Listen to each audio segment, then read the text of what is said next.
consultant is I usually doing something or I was doing something. And you don't choose so much. Yeah, like what you, I just they're paying you well. Because it's not in strict. Oh.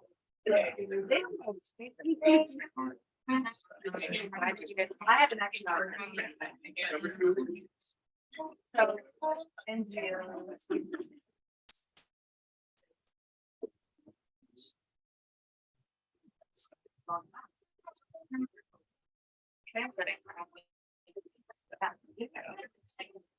So, and very nice of you to say that, but I don't see you should feel like you're. Right, by the way, that was the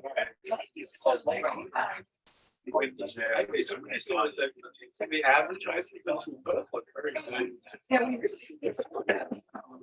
They spell tree. But what are? Did you see Martada? Did you see Martada?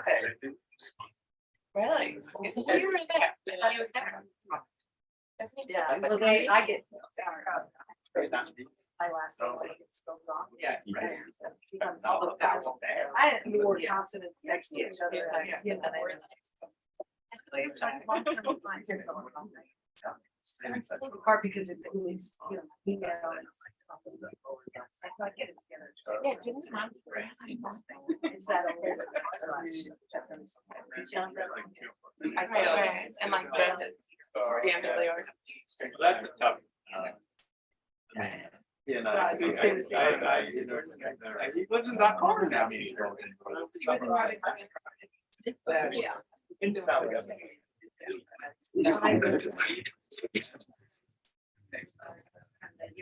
Funny. Yeah. No, actually, other people that I knew. Yeah, you know.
This is, it's also, it dovetails the political, because, you know, this will be, you know.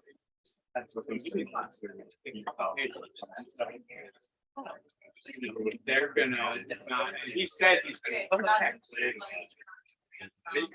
And so we. Yeah. West Africa. West Africa.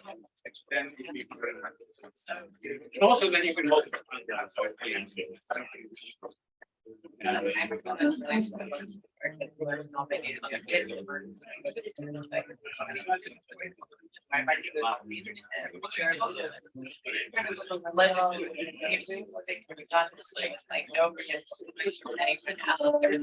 well, that's the thing. It's not a just because it's called doesn't mean that it has its intention to be. Anyways, now he makes them all like you're getting there, but I would think they like love it. You know, like it's not they don't have like an social and you know, like chit chat.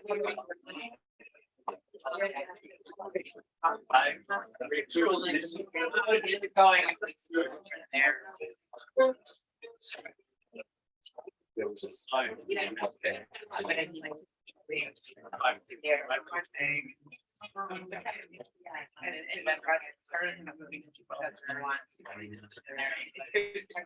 Great, but they also want to do it like YouTube segments, and they like back up, and like don't speak that way around.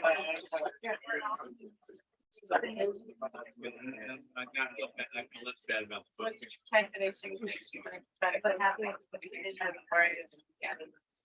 Oh, yeah. Like heard my 20, 30, but so usually I'm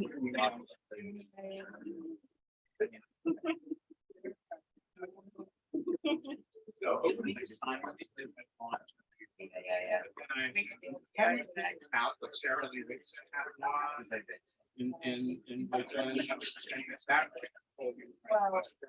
So I would have to speak. The one blended are.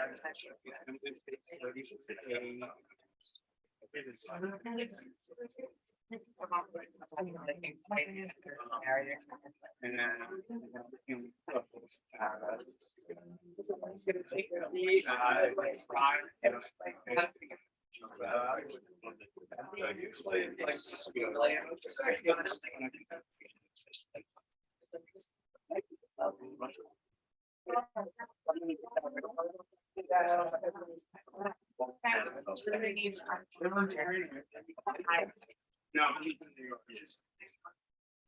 but he was there for a year. He's there for 2 years. Oh, try it.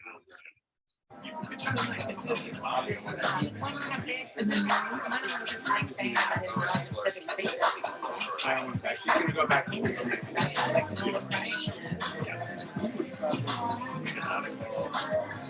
Yeah, she is. She organized a campaign. She has like, it's amazing how. So if we have. She's like such an and you're originally outside. I mean, every time both arrows come in, use Brazil and I organized she grabs them.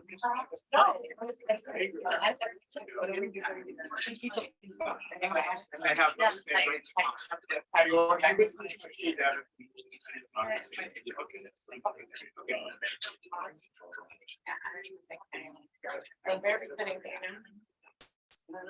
Are we running out? If I may borrow that for just a second here. Need.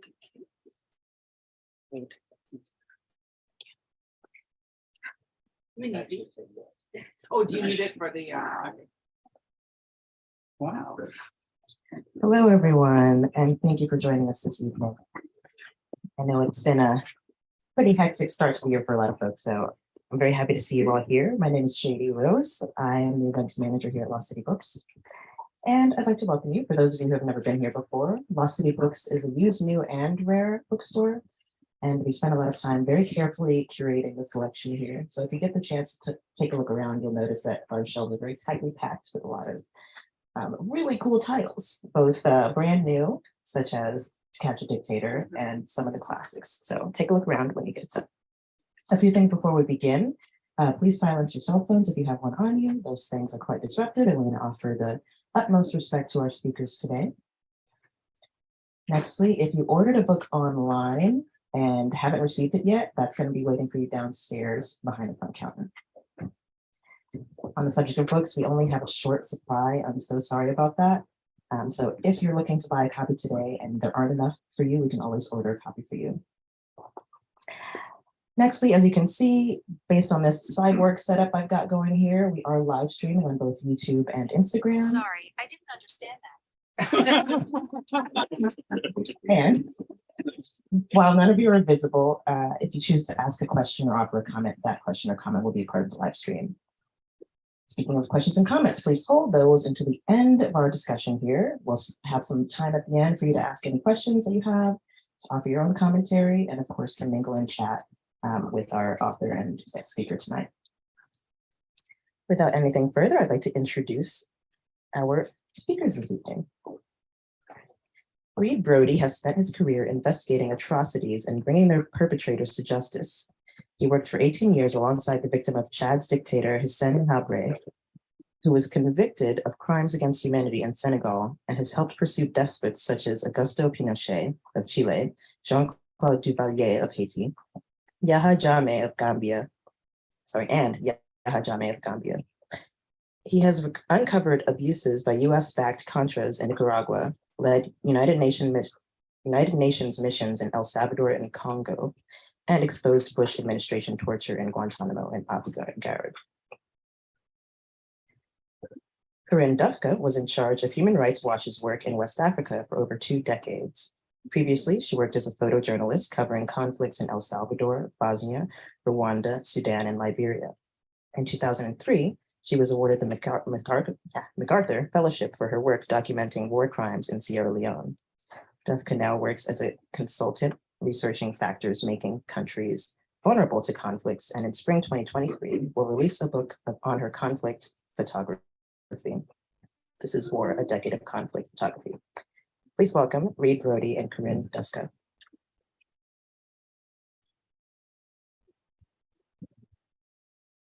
Okay, good. Well, can you hear me okay? I have a, oh, sorry, it's not on. The very loud person. Welcome, everyone. Thank you very much for hosting this event. It's a true pleasure to be here with my former esteemed colleague and friend, Reed Brody. So in this riveting, readable, and honest book, you tell the story of how a broad coalition of actors, rights activists, lawyers, and victims conducted a multi-decade campaign for justice in Chad, beginning with rummaging through records that you found in the bottom of a building in which there had been torture perpetrated against victims, and ending up in a courtroom in Senegal, where Habré was found guilty of rape, sexual slavery, and the killing of tens of thousands of civilians. But it took 16 years for this to happen. Let's just kick it off by asking how and why you got involved and why it took so long. Thank you, and thank you very much, Corrine. Thanks to all my friends. So I got involved in this case really through the case of the former Chilean dictator, Augusto Pinochet, who Shady mentioned. So in 1998, just after the International Criminal Court had been created, the Chilean dictator, Augusto Pinochet, was arrested in London on a warrant from a Spanish judge for crimes committed 25 years earlier in Chile. And he challenged that before the British courts. And Human Rights Watch, I packed to go. Human Rights Watch was granted status in that case as interveners together with Amnesty, and I packed my bags to go to London for a few days, and I ended up there staying for 6 months. And when the House of Lords ruled that Pinochet could be arrested anywhere in the world, despite his status as a former head of state, this was a champagne moment for the human rights movement. And I came out of the House of Lords and I said, this is a wake-up call for dictators, which the Carol Bogert, which the Human Rights Watch press office loved, but it wasn't a wake-up call for dictators. What it was a source of hope for people around the world who saw that they had a tool to use justice to bring to book people who seemed out of the reach of justice. And together with other groups, we started looking at who we can apply this principle to. And a woman, an activist from Chad, Delphine Jeraïb, came and said, what about Hissène Habré? And what was really interesting about Hissène Habré, who I really only had from having lived in France, I knew who he was, but not that much more. That he was living in Senegal. He was in exile in Senegal. And we felt, and I felt very strongly, that if we wanted to, get past this idea of, Spaniards judging Latin Americans and Belgians judging Rwandans and stuff like that, this would be really important to have. And so I got involved. He had Chadian dictator in exile in Senegal. The second part of your question was why it took so long. And the answer is always is politics. Hissène Habré was, brought to power by the United States, supported by the United States and France. He was part of, the club of dictators. And it took, this was a game, we played for 16 years, this game of multi-dimensional chess, where we were in Senegalese courts, in Belgian courts, and in the UN, at the African Union, at the International Court of Justice. Really what finally, we were able to build the political conditions. It took 16 years. We had the evidence, as you said. At a certain point, very early on in the case, after having interviewed hundreds of victims, we stumbled onto the files of his political police. The documents, tens of thousands of documents with his handwriting on it, documents, that lists of people daily lists of people who died every day in prison, hundreds of documents that were sent to Habré, documents that were sent from Habré. So the evidence was always very strong. The real fight was to create the political conditions so that ultimately Senegal, with the support of the African Union, agreed to put him on trial. And what do you think the legacy of Habré and his trial will be? So I think if there's one thing that this case, I hope, well, first of all, of course, it's the only case in history in which the leader of one country has been prosecuted for human rights crimes in another country anywhere. But I think if there's one thing that I would hope this case would be known for, it's for the role of the victims, the central role of the victims. And the book, and Pete, you were there in Dakar, there were, as people at Human Rights Watch, my colleagues know, Souleymane Geng, and the book begins with the Chadian victim, Souleymane Geng, in prison as people are dying around him. And he takes an oath before God that if he ever gets out, he's going to fight for justice. And he comes out a walking skeleton, and people say, okay, you're alive, let's keep it at that, get your job back. He says, no, I'm going to fight for justice. And people say, you're crazy.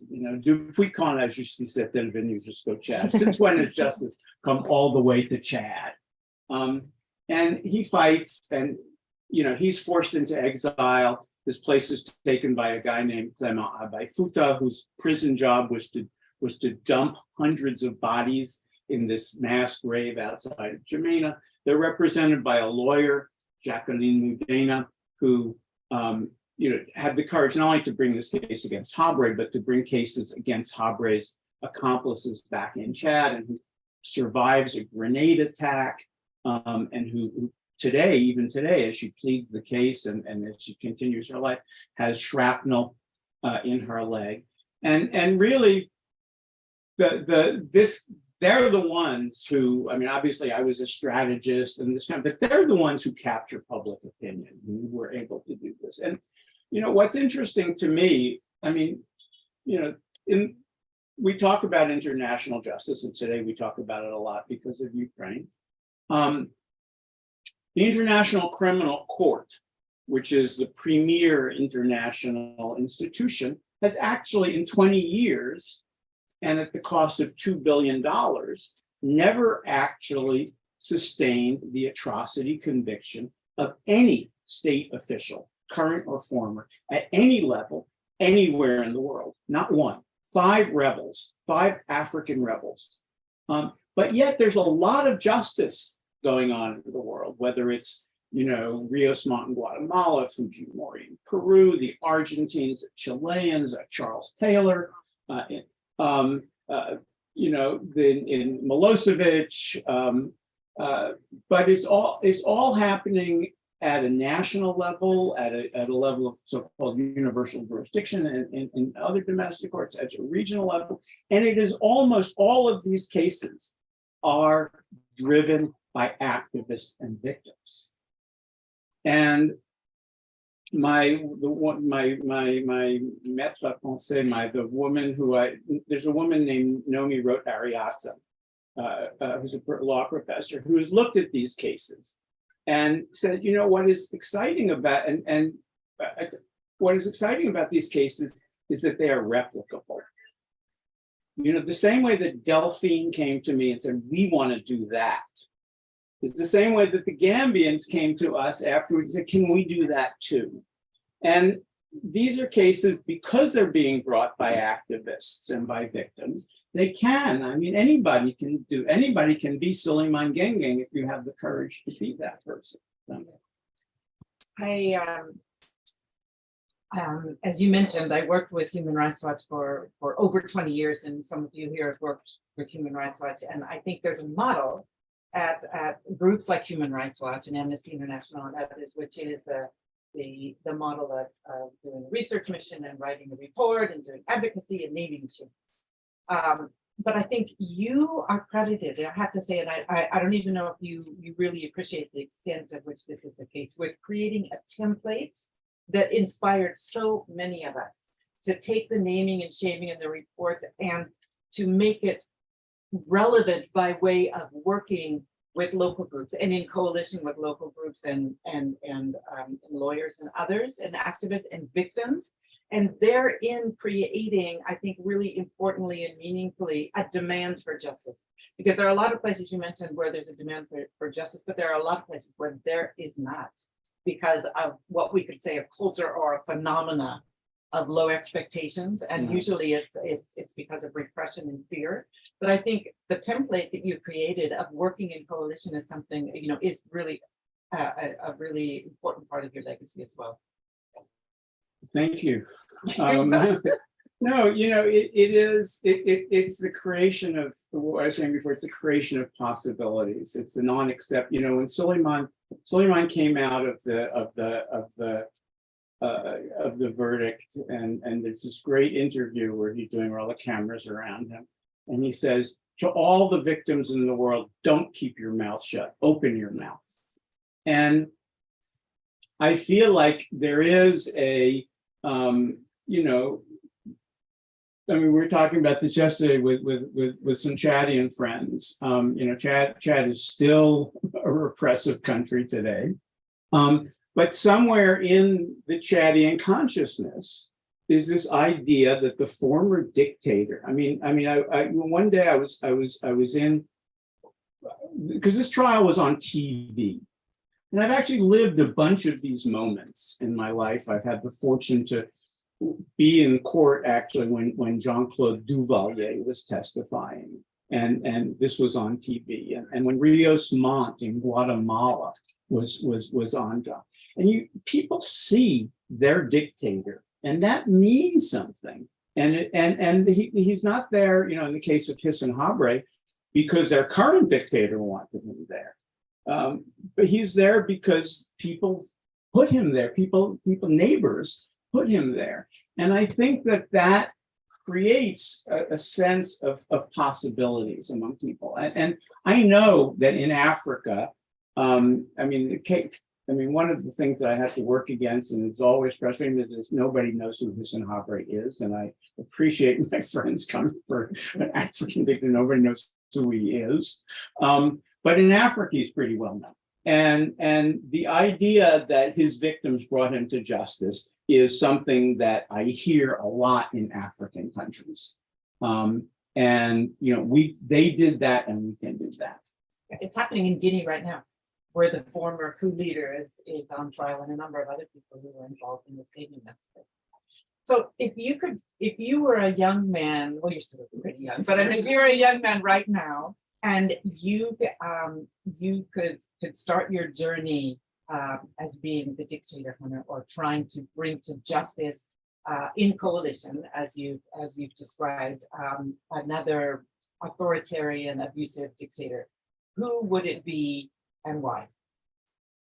So first of all, I mean, I talk about in the book, I mean, the book tries to be somewhat self-aware and reflective. And I talked about how in the beginning of the book, I really liked being called the dictator hunter. And then I realized that it wasn't a good idea either for me or for the case or for anything. And I now cringe when people call me the dictator hunter. It's okay. I have to say, you get places because you're a dictator. I mean, Doors open. the doors open. And shut.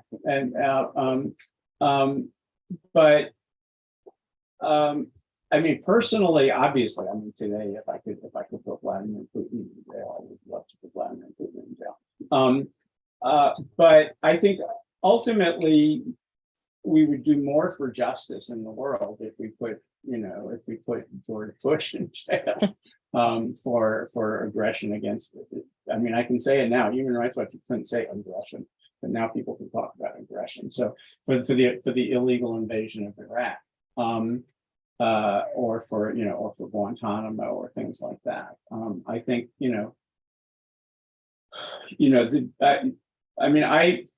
the only thing it's very nice to do this book tour because I get to talk about the case I actually worked on. Whereas most days I spend talking about a case that I don't work on, which is Ukraine. And because that's the only time, I mean, people want to talk about war crimes, they talk about Ukraine. And I try to use each time, and I think what Russia is doing is criminal, absolutely criminal. And Vladimir Putin should be put in jail 100 times over. And he should be prosecuted for war crimes, and he should be prosecuted for aggression. But I try to use that platform that I get to always say, what about Palestinians? And what about Yemenis? And what about people in the east of the Congo? And what about people in Ethiopia? And they deserve justice just as much as Ukrainians do. So moving on to Ukraine, just have two more questions, and then we're going to open it up to everyone. Everyone is talking about the war crimes in Ukraine. And what do you think of the international justice response to what is going on there? It's heartwarming. I mean, I have to say, I mean, as terrible as the crimes are, we have never in history seen as massive a justice mobilization as we see in Ukraine. You have the Ukraine, it is endearing to see how Ukrainians are documenting war crimes. I mean, this is a big deal. It's not like, I mean, we want arms, but we're also documenting war crimes. I think this is in many ways a Nuremberg moment where people are talking about and things are becoming possible. In my little world, the big question now is whether there should be, in addition to the crimes, to the investigations on war crimes and crimes against humanity, whether there should be a special court set up for the crime of aggression. Aggression was in Nuremberg considered to be the supreme international crime. And most of the German defendants and many of Japanese defendants were convicted of the crime of aggression. And it certainly is, the crime that leads the way to all the other crimes. And, if you're not going to prosecute this crime of aggression, then, then you can kiss the crime goodbye. The problem is that the reason the ICC can't prosecute, in fact, the only reason that Putin hasn't already been indicted as we sit here today, because it's an easy indictment. You invade a country as the leader of the country, you're guilty of the crime of aggression. The only reason the ICC hasn't been able to do that is because, unlike for other crimes where they kind of didn't do the US's bidding, the US, France, and Great Britain specifically fought for and imposed a restriction on ICC jurisdiction over aggression, so that it cannot prosecute citizens of non-consenting states like the United States, Britain, and France, but also like Russia. So then you turn around and you say, okay, we weren't going to do this for us, but we'll create a special court for them. And that sometimes double standards become a little too much to bear. At the same time, it is a Nuremberg moment if you don't prosecute it. So, I haven't come down on one side or another. All my friends want this court. The Ukrainians want this court, and I'm trained to as we all are, I'm trained to listen to what the victims want, and the Ukrainians want this court. But I also have this, a larger perspective that understands how toxic it is. I mean, having worked in Latin America, having worked in Africa, I know how people look at the internet. I look at the Security Council, how they look at the international system, and they say that doesn't work for us. It's just your toy. And ultimately, the goal is for companies themselves to prosecute their own. Of course. So in that regard, the last question is this. I think that it is quite clear that in our world, not all war crimes and crimes against humanity are treated equally. This is the case for diplomats, for journalists, and yes, for human rights activists and NGOs, and even for citizens themselves. They do not weigh the same types of horrific war crimes and crimes against humanity by state and non-state actors the same. I think the case in point is with Russia, that is taking a lot of the oxygen out of the room with respect to the attention that journalists and everyone else is giving it. And when you look at the map, as I did today when I was preparing for this, of where the conflicts are, it is one country out of a few dozen in which there are horrific things happening in Africa, in the Ethiopias, in the Sahels, in a number of different places, and in the past places like Brody, which simply did not get an iota of attention that they should have. So why do you think that some horrific crimes, keeping in mind that all human beings are the same, why do some get attention and generate conversations on the need for justice and others don't? And how do we correct this? How do we ensure a type of equity, if you were, with respect to the pursuit of war crimes, for justice for war crimes and crimes against humanity? I think there are a lot of reasons, and some of them are simpler than others. I mean, I don't think it's quite enough just to say these are white people who are victims. Although that's part of it. It's in Europe, and that's part of it. It's on TV. Ukraine is accessible to TV. Tigray is not. I also think that the fact that it's combined with naked aggression, the fact that you have a member of the Security Council who simply wanted to annex another country, does make it substantively, more compelling. I mean, I don't think that's a false reason. On the other hand, it's something that you see. I mean, I live in Europe, and I see how Ukrainian refugees are treated compared to how Afghan and Syrian refugees are treated. And that is racism. And that is a kind of a solid, I mean, it's great to see. I mean, I know so many families who have taken in Ukrainians in Europe, and it's great. And I'm not going to be churlish about that. But it's the kind of solidarity and brotherhood or whatever that should be extended to everybody. Let's open it up to a few questions. Yeah. I have a question. Do you have any experience with the ICC cases brought against Kenyan leaders? And can you compare and contrast Chad and Kenya and the relative success of Chad and the relative failure of Kenya, especially perhaps with one of the cases being brought against Sure. Ruto, who's the current president of Kenya? Well, I think, the Kenyan case is a really good example of why, I have to say, I was a big believer and still am. Despite what people may think, a big believer kind of in the idea of the ICC. But there's almost a design flaw in the ICC, which is distance. You're sitting in The Hague,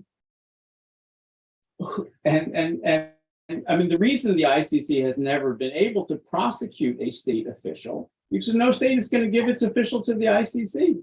And who controls? The Kenyan government controls the territory, they control the crime scene, they control the witnesses. It's no match. Half the country voted for these people. I'm not an expert on Kenya. We have somebody who's much closer to Kenya here. But and the same way that even Sudan, they tried to get the president of Sudan. He's not even the president of Sudan anymore. And they're not giving him over. What? Bashir. Bashir.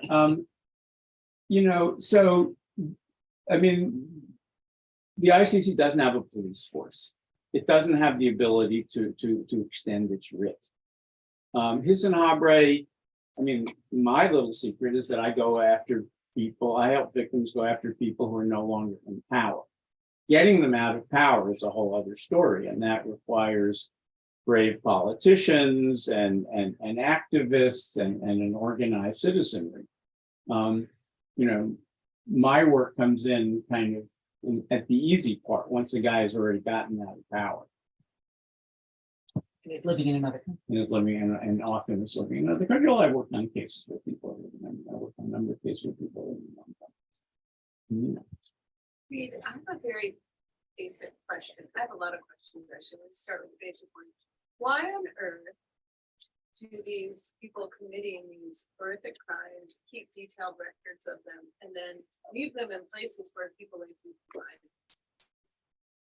find? Bureaucracy. Habre, I don't think, different record keepers are different. I found my Stasi file, by the way, recently, which is all. But that they were Germans, and they had a suit. But many of these files, and there are many other cases where in Guatemala the Diario Militar some of these, and this was very rudimentary files that we found. But you're the prison, in charge of a prison, you need a certain amount of food. You need a certain amount of food. So you have to have 57 prisoners. It's just bureaucracy. It's not, they don't talk about, it's interesting because some of these, none of the documents actually use the word torture, but they say that, but you can find the euphemisms, and like it was while he was being forced to tell certain truths that he died or things like that. But I should say that, compared to what we were doing in Africa and human rights law, the stuff that is happening, I don't know how many of you have seen any of the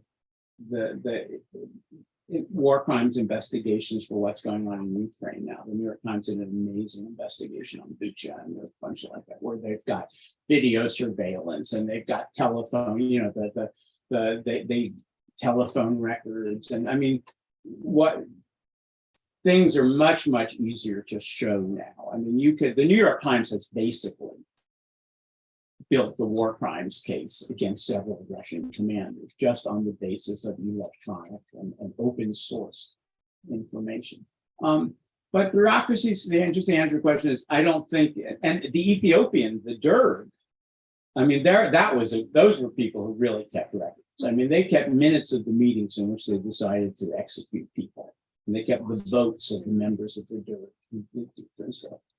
So there are different levels of record keeping, but mostly it's bureaucracy. Mostly it's to show the people above you that you're doing your job, that you've taken a certain number of prisoners and things like that. It's not because of, now mostly they try to shred these things. I mean, even as the U.S. was as Hisn Habre's, very interesting, because when on the day that Hisn Habre fled Chad on December 1st, 1990, or the day before, he was busy robbing the country, right? He went and he talked to his central bankers, and he said, I need everything we have to like defend the country. And then they gave it to him and he took it.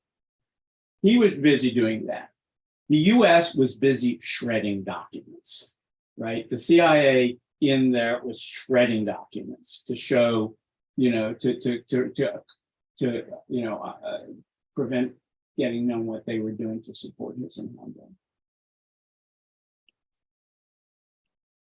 Did you see another question? Oh, No. later, let other Okay. people go.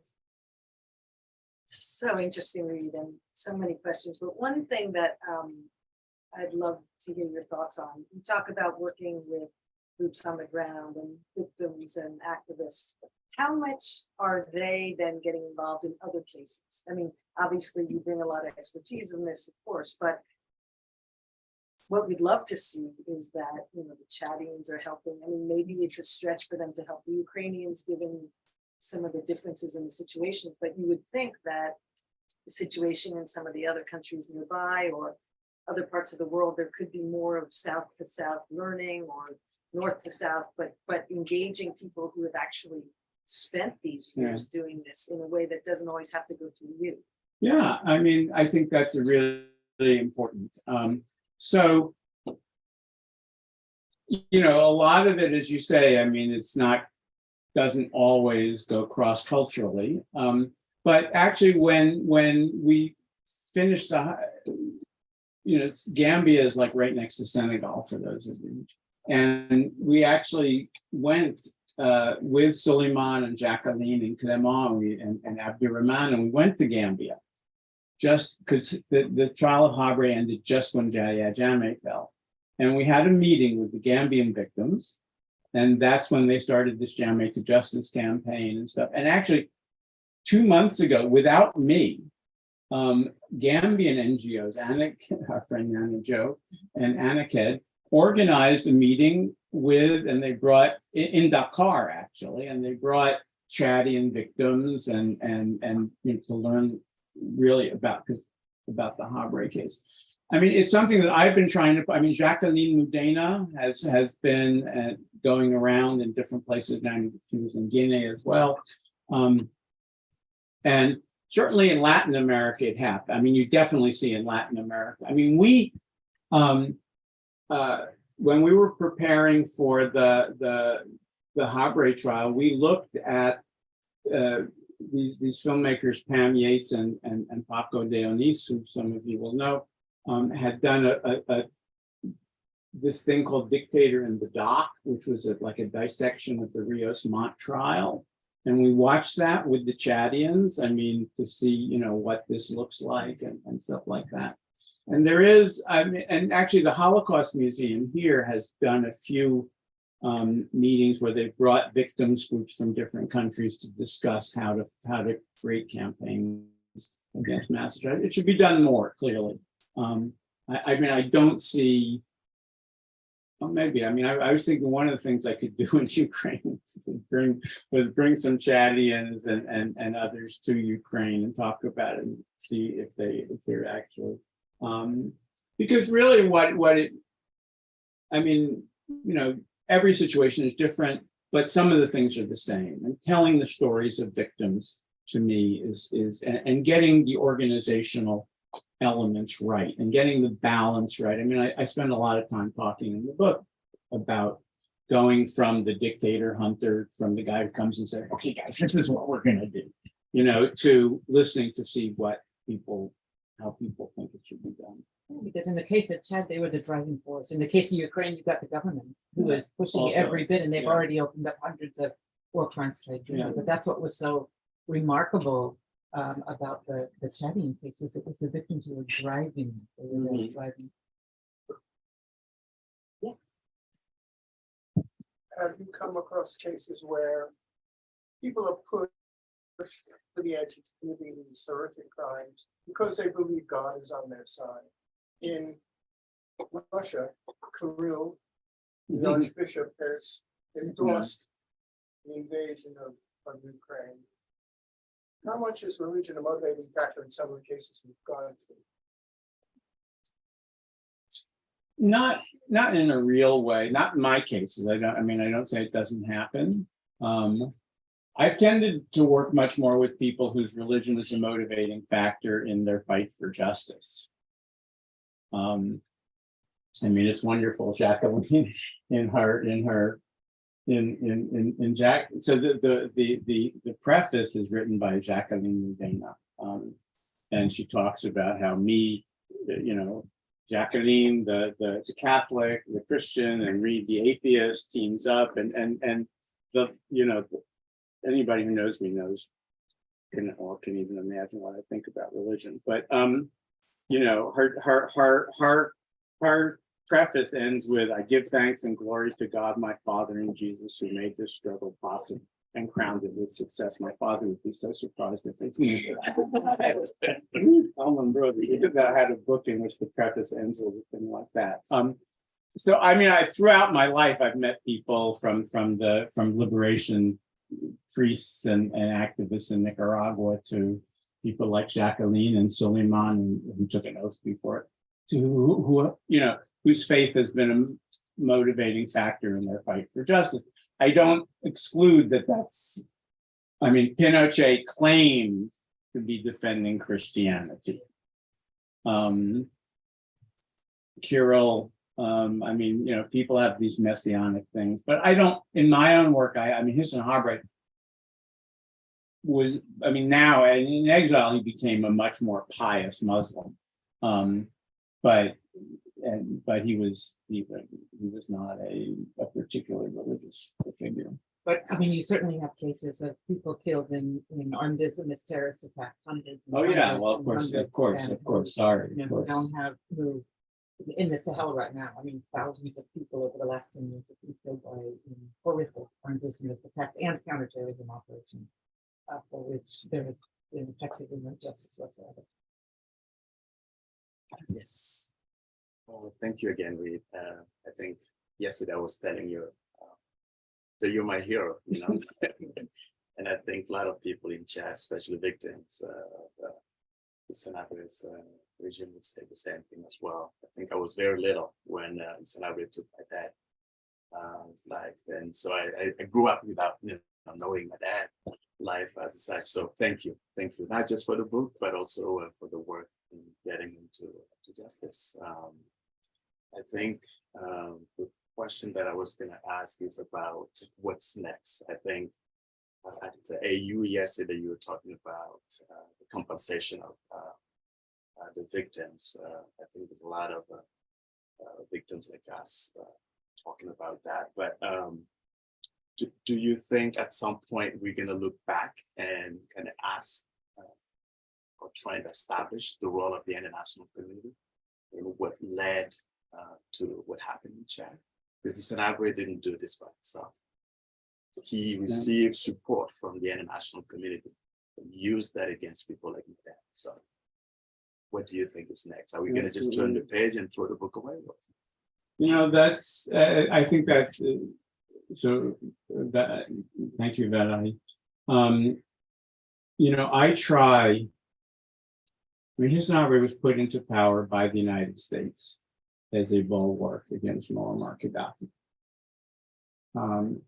He was supported by the United States, by France, and we continue today. You would think. when we, I make it, as you know, I I mean, the first picture in this book is Haber and Reagan. You know, as an American, it's my duty, my obligation, to talk about what the United States did. And of course, I mean, I have a history with Ronald Reagan, as Eddie Becker will know, you know, from the Contras but we don't learn. You know, when Habre was convicted, John Kerry, Secretary of State, and I have to say, the United States supported this case. I mean, they said that just the same way they supported his Habre, they supported his prosecution. That was then, this is now. US is much better at that than France. France has a real hard time getting over what they used to do. They came around, and in fact, France let go his, I mean, when the same day that the US was, I mean, was shredding documents and only the day before still trying to fly in arms to Hissène Habré, France was already supporting Idriss Déby. But the reason they were supporting, what's very interesting, this is a side note, why were they supporting Idriss Déby? So we were supporting, I mean, we were all supporting Habré as a bulwark against Gaddafi. Habré captured thousands of Libyan soldiers. And the US set up a secret base in Chad to train Libyan Contras. The head of that base was Khalifa Haftar, who is now the running Eastern Libya. But this was kept secret, and it was kept secret from the French. And Claude Silverzon, the head of the French CIA, the DGSE, said later publicly in a documentary about the case that when he went to see Habré, he knew that this base was there, and Habré didn't tell him. And he said, at that point, I realized that they had another ally. They didn't need us. And il a signé son arrêt. He signed his death warrant. And so France, it wasn't any, you know, it wasn't any, you know, consciousness that made it. It was just that they didn't want Chad to fall into the American. But nobody learns. And today, and so the United States supported Habré as a bulwark against Gaddafi. Then they spent 30 years supporting Idriss Déby as, you know, an island of stability as all the countries around him were collapsing, including because the United States ultimately collapsed. And now they're supporting Idriss Déby's son because they're worried about the Russians and Wagner and stuff. And so this, you know, this short-sighted policy of supporting dictators for the reason of stability, but we don't learn. And unfortunately, international criminal law is not a tool, really. I mean, I looked to see if there were any American policymakers. I mean, we have the names. Actually, we found, I mean, at the height of the repression, we have in these, actually one of the very first documents that we found of the DBS, of Habré's political police, was about training in the United States. We found other documents about training in France. And at the height of the repression, there's in the log books of the DDS, the political police, you know, Monsieur Maurice from the American counselor to the DDS came and visited just like 10 yards away from where people were being tortured. And the French guy was there the same week. And I think we should be having truth commissions in our country about how we're supporting, dictatorships around the world. But are you sure that the US doesn't use international justice politically? I mean, there are times where, you look at the case of Alpha Conde, where he was being invited and feted and, at the State Department. And then as soon as he's ousted, then they're supporting, criminal prosecutions against him. With obviously with Putin, I mean, you have the vice president declaring crimes against humanity or war crimes, and yet there are other places where they've remained completely and inappropriately and almost criminally silent on crimes. And, you know, it's often when dictators are on the outs or. No, I mean, the US has done a lot of good. I mean, the US is, but not when it comes to, I mean, really, you know, not when politics gets in the way. I would say no country practically has done more to establish the norms or to establish the institutions of international justice, but just not if they're going to be used against, particularly against the US and Israel. Except for the ICC. Except for the ICC. No, the US, you know, the US is actually, I mean, I have to say, I mean, today I was at the State Department, the US war crimes ambassador, Beth Van Schack, bought 35 copies of this book and gave it to her staff. And I was at lunch today giving a talk at the State Department, saying the same things. You know, the US, and she's out there, and she was in Bangladesh last week, and I mean, she's one of my favorite people, and so is the previous guy, Stephen Rapp. You know, okay, you don't, I mean, you know, we all know what I'm speaking in Washington, we know what people in Washington can do and can't do, and they do so much to promote justice where they can. I mean, I would not, obviously, I'd rather not be given a job like that, but you know, but there's a blind spot, and it's the imperial blind spot, and I think that, you know, I often say, you know, the Chadians never said to me, none of your friends ever said to me, Reed, we'll wait until you get George Bush and then come back and help us. You know, no, nobody ever said that. They wanted justice, and I feel fulfilled and that we were able to do that.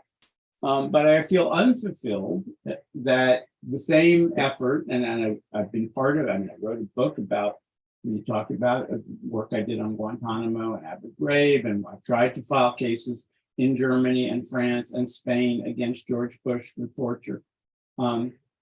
But obviously it wasn't about these cases were not going in. Any other questions? Any other questions from the audience? The price tag of keeping the ICC going, and you stated it, you shared, and the limited success. Who was talking about that? And also, like, who's paying the bill? So not the US in any event. US doesn't pay for the ICC, and it's not a member of the ICC. Very few people, I mean, one of the reasons why, I mean, anybody who's heard me speak 20 times has heard me say that sentence 20 times about never having been convicted, because nobody realizes it.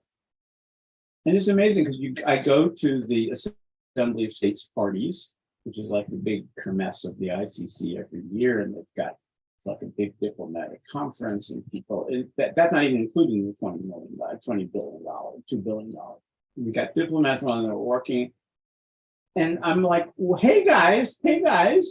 Now, that said, the world is a better place because of the ICC. And, you know, the ICC expresses the water level. It expresses the international community's stated commitment to accountability. Many countries have adopted the ICC model, you know, legislation into their laws. The ICC in Guinea, you know, is there pushing, if you don't do it in your country, the ICC is going to come. The Habre case would not have happened if not, I mean, the African Union, the head of the African Union at the time, Jean Ping, said, you know, he did an interview in Jeune Afrique, and then they said, you know, why are they picking on us? Why are they picking on Africa? Why are they picking on Africa? And Francois Soudan, the same guy who said, well, you know, because what about, you can't prosecute, what about Hissam Habre? You can't even prosecute. And he said, yes, we know that it is paid, and the African Union ultimately invested in Union Habre. They were a partner. I mean, I worked very closely with the African Union on the Habre case because they wanted to keep the ICC at bay. So I think the ICC has done good for the world, just hasn't, and I think now in Ukraine it will certainly break its streak of 0 for 20 years. But so it is a positive thing. It is just very expensive and very misleading because everybody thinks. I mean, in Gambia or anywhere I go, they say, "Can we get to the ICC?" And I'm like, "You don't want to get to the ICC." And it's very interesting because Syria, for instance, the U.S. I mean, we would all like to see people from, and of course, the ICC can do something that nobody else theoretically can. The ICC can theoretically do something that nobody else can, which is to prosecute sitting officials. And but the attempt to bring Syria and the Assad regime to the ICC obviously met with Russian and Chinese vetoes. And so they created this, and there's this whole new ecosystem of international justice. And one of the new parts of that are these international investigatory mechanisms. And there's this mechanism called the IIIM, the International Independent Investigatory Mechanism on Syria.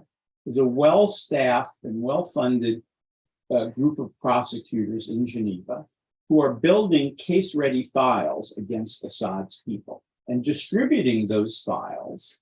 So there was several convictions recently in Germany of former Syrian intelligence officers. And those cases were built on the one hand by this amazing NGO called CIJA, which actually specialized in going in and carting out regime documents.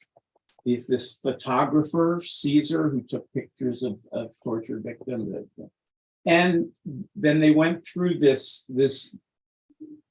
prosecutor mill in Geneva, and then they're given to case. And there's now one on Myanmar, and there's now one on Daesh, on ISIS. And so, all of these are part of this. There's this ecosystem that the ICC is only part of, but it's an important part of it, even if it doesn't convict anybody. And who's paying, what you said? So the ICC is paid by state parties based on their budgets. So Germany and Japan, I think, are interesting, as I say that, are the biggest contributors to the ICC, but mostly European countries. The ICC has, I think, 120 something members. But the US is not a member, so it doesn't pay. In some ways, would you say that the ICC, in some, perhaps one of the most influential purposes that it has is deterrence, which is of course really hard to prove, but just having, I mean, for so many people in a number of African countries, it's the only option that they feel that they have. They completely jump over their national judiciary because of the impartiality and dysfunction. Well, that's the problem. I mean, I think, people don't have confidence. I mean, one of the tensions I talk about in the book is because this case bounced around, and the Chadians didn't want Senegal. They didn't want this case to be in Senegal. They wanted the case to be in Belgium because they didn't believe in Senegalese justice. And and I was more, I mean, we were talking before, I mean, you're used to doing what the victims want. The victims wanted to go to Belgium. They didn't believe in Senegalese justice. And I understood as, that it would look much better if he weren't being tried by a bunch of white people, who had raped the Congo. But ultimately got the best of both worlds, because you got an African trial in Senegal. I mean, so many things. I mean, you have to also be lucky. I mean, he could have died. The real thing that changed everything more than anything else to us was that President Wade lost re-election. And The guy who became president was somebody, I mean, we spent in those 15 years, I mean, I raised like $6 million over the course of that, just for our effort. And most of that, or a large part of that, went into to bringing the victims from Chad to Senegal, to the United States, to Belgium, so that they could tell their, and we had met every single Senegalese politician. I mean, Corrine and I lived in I mean, you were there, you were living there. I actually moved there with my family and to Senegal. And we were bringing, and you remember we met the victims there, and you know, we cultivated every single Senegalese politician. So it wasn't an accident that the guy who did become president, we had been at his house, and he had met the victim. He had met the Senegalese, Abdurrahman Gay, he had met the Senegalese victims, and he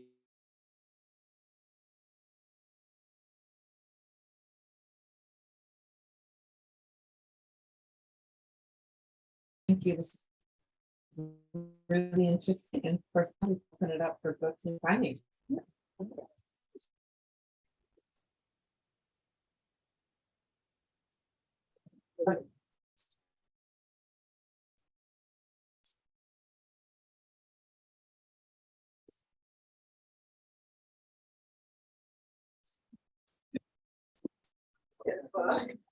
Where do you get a button for?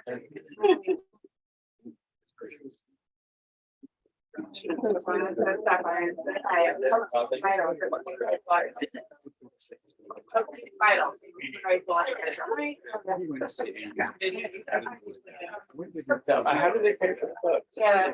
Put them downstairs. Oh, well, this has to be, yeah.